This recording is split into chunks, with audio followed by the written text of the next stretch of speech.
Why do you want to feel happy? Like honestly, why do you want to be happy? I want you to sit down for a second and think about this question. Not why do you want to have the car, why do you want to have more money. I want you to think for a second and ask yourself, why do I want to be happy? Hi guys, welcome back to my channel. I'm Michaela, and in today's video I want to encourage you to not give up. Whatever you're going through right now, wherever you are in life right now, whatever you want to achieve, do not give up. And I will tell you why and how. I feel like there are so many misconceptions about happiness in today's society, on social media, even on TV, with all the instant gratifications. We are always seeing happiness as something good, as the only thing good, and everything that is not happiness is bad. So we are striving so hard to be happy all the time, but let me tell you something, honey. It doesn't exist. You cannot be happy all the time. And the more we strive to be happy all the time, to look for the good, only for the good things all the time, the more unhappy we get, because we cannot accept ourselves once we're not happy and we feel like we're a complete failure. Why are we not happy? We're supposed to be happy, right? No, honey, you are not supposed to be happy all the time. You cannot be happy all the time. Think about day and night. There cannot be day all the time and there cannot be night all the time. And that's completely correct, fine, and actually perfect that it's that way. Because without the night we would not experience never daytime. Without daytime we would not experience never nighttime. Without the heat we would not experience cold. Without cold we would not experience heat, and so on and so on. One doesn't exist without the other. If you're standing in a dark room where it's simply dark, there is no even tiny bit of light, would you see anything? No. And if you're standing in a room full of light, where is no tiny bit of darkness, it's just bright, would you see anything? No. The beauty is in connecting these both, because then you're able to see. And that's the same with our emotions, with being happy, being sad, being angry, with all this big spectrum on emotions that we blessed humans are able to experience. We are able to experience all of this for a reason. We are able to experience love in order to be able to experience hate and otherwise. We are able to experience sadness in order to be able to experience happiness. And that's such a beautiful thing, because at the end of the day, would you want it to be daytime all the rest of your life? I don't think so. How can you appreciate the sun rising when the sun is never setting? The sun has to set in order to rise again. It's an up and down, it's a flow, and that's a universal law, you cannot deny it. But that's the beauty. It's something really beautiful in that. How would you be able to appreciate anything without the contrast of it? You would not appreciate it anymore. Another great example for this is the weather. The weather in the UK, for example, and the weather in the UAE. The weather in UK is most time of the year it's gray, there is not much sun, and it's pretty cold. And when there is sun out, people appreciate the sun. They run out, they want to get the sun, they are happy when the sun is there. But in opposite, in the UAE, most of the time there is sun. People cannot see the sun anymore. People run out when it's raining, when it's cloudy. They make pictures of the clouds. They are happy when it's finally a little bit more cold. And that's literally the same as it is with your life, with your emotions, with everything in this life. It's an up and down. And you have to appreciate the down as much as you appreciate the up, because without each other it wouldn't exist. Just think back for a second. Think of your life. Think of experiences you've been through. How often have you felt sad already in your life? How often have you felt down in your life? What happened every time after you've been sad, after you've been angry, after you have been feeling down? You were feeling happy again. You were feeling much better again. You were feeling love. Most of the time it even goes higher up than it was before. It's an up and down, and once you learn to appreciate these ups and downs, every down is still a down, but it won't have such an effect on you. Because the problem is, once we are down, we are trying to push it away, we are trying to get out of it, we are feeling like this cannot be, we have to be happy, we have to be up again. But no, honey. You can enjoy your down and see it as a period of slowing down. See it as, it's nice to be down there actually, because I know it will go up again and it will feel so good when it's up. So use your low instead of being used by it. You can use this low phase, you can use your sadness, you can use your anger, whatever you're feeling that you don't want to feel it, accept it, and use it for something that is beneficial for you. Whatever it is, you can use it to rest. You can use sadness in order to rest, to finally rest. Sometimes we feel sad without any reason because our body tells us we need to rest, we need to slow down.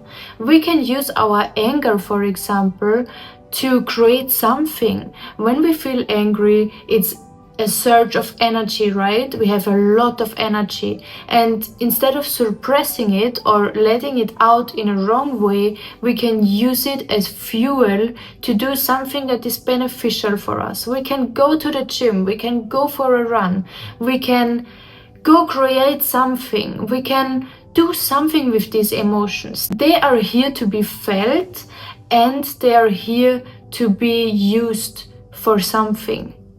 Most of the poems, most of the sad songs, when were they created? They were not created in happiness, especially the ones who were super successful.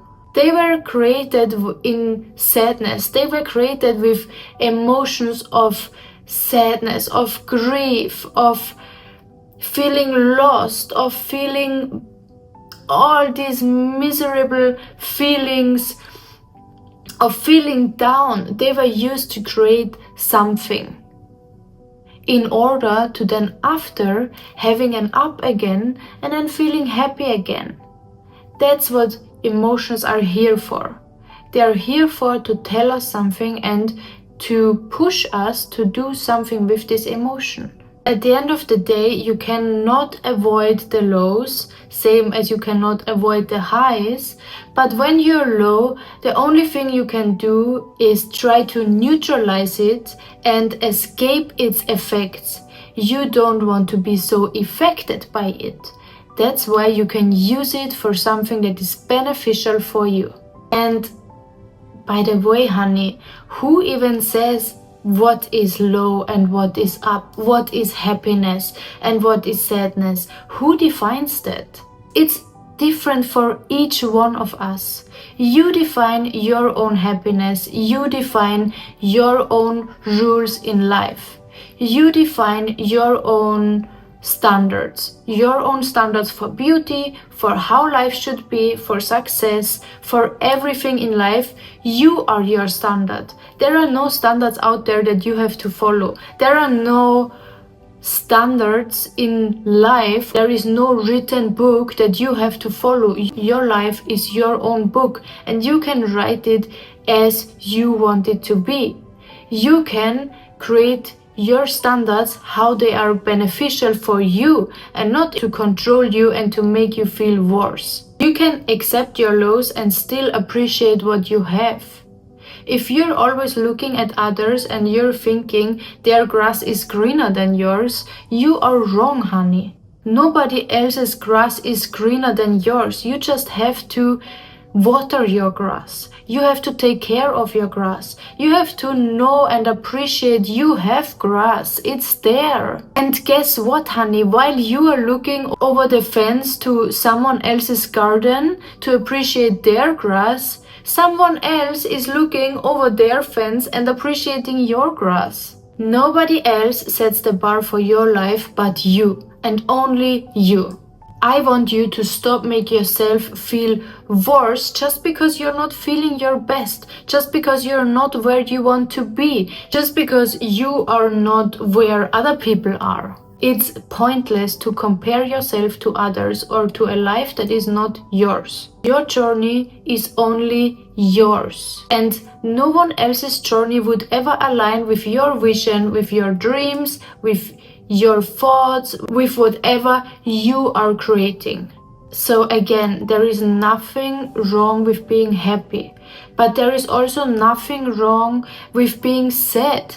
There is nothing wrong with being low. There is nothing wrong with all of this. We just have to learn to not have it affect us so much.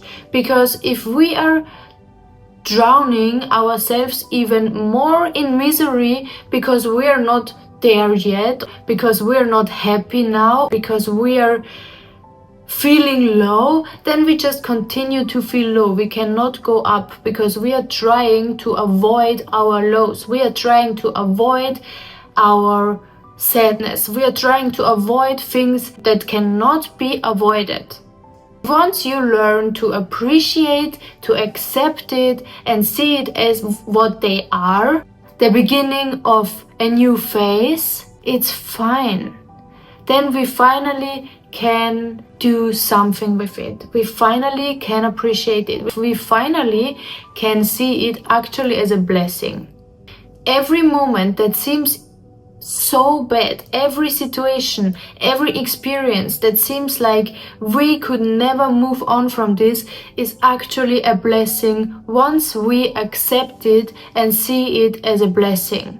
There are people out there who have lost their legs and they saw it as a blessing. They made the most out of it. They completely transformed their lives, and after this incident that happened, they are living a way better life than what they were living before. Why? Because they do not define themselves from one experience. Their life is not always night because one night has happened.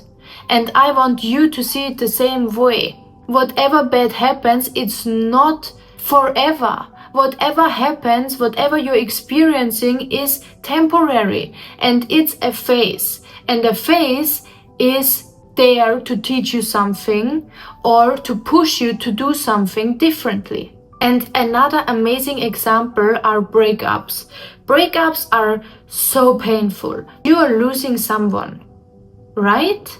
You're losing someone, you have so many memories and you feel bad, you feel miserable because of the breakup. But what happens after the breakup? After the breakup and after the healing phase, everyone has a glow up. Everyone suddenly has an amazing life. Everyone learns so much. So in the end, it turns out that this breakup was a blessing because it made your life better.